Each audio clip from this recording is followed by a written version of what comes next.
Et quand on parle d'imprimer sa maison, ça paraît complètement inconcevable et pourtant c'est vraiment possible. On en parle maintenant avec une jeune entreprise qui est basée dans le Pas-de-Calais, à Dainville précisément. Sylvain Noiset, bonjour, merci d'être là. Bonjour. Vous êtes architecte et donc dans ce cabinet d'architecture que vous avez créé, il y a une imprimante qui existe, qui est gigantesque. Et cette imprimante fabrique des maisons. On est bien d'accord qu'on parle la même langue, là? C'est ça, exactement, oui. Au même titre qu'une imprimante classique, sauf que là, au lieu d'imprimer sur du papier, on imprime réellement une maison en béton. C'est ça, au lieu d'imprimer un papier, on va imprimer un bâtiment complet. Donc comme un peu les petites imprimantes domestiques qui impriment des objets en plastique, là c'est la taille au-dessus et on imprime des bâtiments en béton. Qui ont la même solidité qu'une maison avec des parpaings, sauf que, évidemment, au lieu de construire cette maison en 6 mois, on la construit en 24 heures. Oui, voilà, 48 heures. Pour le gros œuvre, ça peut aller très vite, oui. Les murs. Robot qui est au bout. Exactement, oui. On va aller le voir tout de suite, le robot. Vous allez voir, il est énorme. Reportage de Ali Benbournan avec Bertrand Terry. Fabrication de la maison en temps réel. Regardez. En quelques heures, la machine araignée monte le mur de béton. Sur ce chantier, pas de maçons, que des ingénieurs qui ont imaginé et construit ce prototype. C'est une machine en fait qui s'apparente à une imprimante 3D qui a pour vocation à imprimer des bâtiments. Donc la machine est un bras articulé évidemment, avec un tuyau à béton. Donc le béton circule dedans. Dans les alvéoles du mur, un isolant naturel sera à terme incorporé. La maison du futur, pilotée par ordinateur, est peut-être en train de se construire dans notre région. Fini les parpaings et la méthode traditionnelle avec l'invention de cette start-up valenciennoise. C'est complètement aussi fiable qu'une maison en béton traditionnelle. Clairement, là, on va en fait se situer sur de nouvelles formes, de nouvelles manières de construire. L'objectif est de monter une maison en 24 heures, une solution miracle selon les créateurs du concept, des nordistes qui visent à long terme l'exportation de ce savoir-faire local. Notre but, c'est de résoudre le mal logement mondial, donc ça veut dire imprimer une maison par jour avec chaque machine. C'est aujourd'hui possible, comme vous le voyez, ce mur a été imprimé depuis 2-3 heures maintenant, donc on va aller sur 7 heures d'impression pour un mur. Comme il y en a 4, ça fait 24 heures grosso modo d'impression si on avait tout fait le même jour.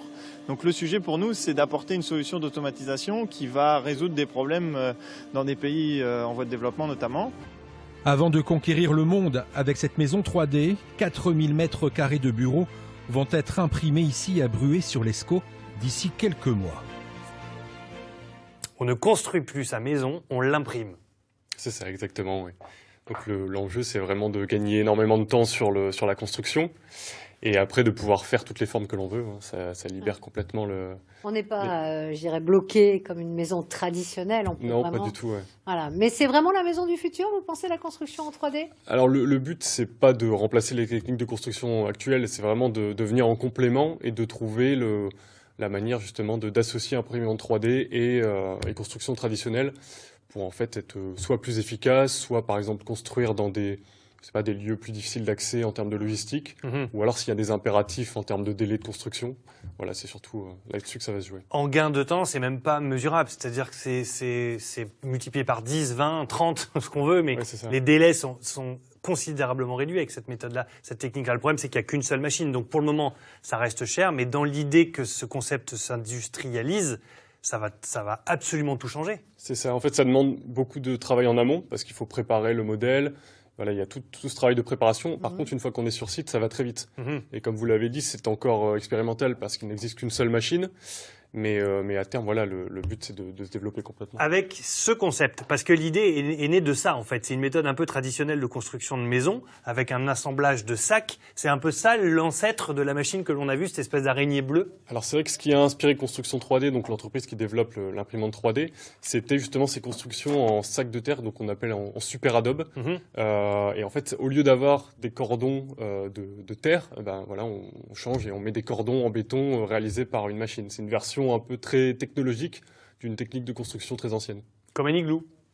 Comme un igloo. Donc là, c'est vrai que c'est un projet à Paluel qui se construit actuellement, donc que j'ai fait avec Thomas Brambort, qui est à l'origine de ce projet. C'est un super projet, ça s'appelle Ecoland, si vous voulez aller voir. Voilà. Alors en fait, cette méthode de construction, elle a moins d'impact sur notre environnement directement, puisque vous utilisez moins de matériaux, forcément. C'est ça, alors on utilise moins de matière, ce sont en fait des cordons de béton fibré de 5 cm d'épaisseur, donc là on a 2 cordons. Et même après, au niveau de l'isolant, par exemple, là, ce qu'on est venu faire, c'est remplir ce mur qui est creux, qui est composé des 2 cordons, et le remplir avec des déchets de l'agriculture, en fait, avec des anadlins. Donc, c'est des résidus du lin, de fibres produits dans la région. Donc, c'est pareil, c'est vraiment, on réutilise les déchets agricoles pour faire l'isolant. Et le but aussi, à terme, c'est de remplacer même la fibre du béton fibré par de la fibre naturelle, par exemple des sédiments de dragage de canaux. Voilà, il y a plein de choses en étude pour essayer aussi de transformer le matériau pour avoir un matériau complètement écologique. Enfant du pays aussi, Sylvain. Vous êtes originaire d'ici, vous êtes un peu parti vous promener à travers le monde, et notamment en Chine. Ouais. Mais vous vous êtes dit finalement, c'est ici, mes racines sont ici, il faut que je puisse exercer mon métier presque à la maison, j'ai envie de dire. C'est ça. Alors moi, je suis d'Arras et j'ai créé mon agence d'architecture qui s'appelle Sylvain Pierre-Jean à Arras. Mais j'ai commencé en fait comme architecte en Chine, à Nankin. Donc, et vous avez vu le fameux château qu'ils ont construit en 3D en Chine ou Alors, pas? Oui. Le problème, c'est que les Chinois, il y a beaucoup de communication. Après, on ne sait pas forcément ce qu'il y a derrière. C'est vrai que, par exemple, quand il y a eu des tests sur les matériaux, on a trouvé qu'ils mettaient de l'amiante dans leur dans leur béton imprimé. Donc c'est bon. Après, il faut faire aussi la part des choses des fois entre la com et ce qui est réellement. Mais oui, le château existe vraiment, mais il est beaucoup plus petit aussi. D'accord, parce que je l'ai vu en image. C'est beau, c'est impressionnant. Je me dis, waouh, le château de Versailles construit en 3 jours. Ouais, non, c'est...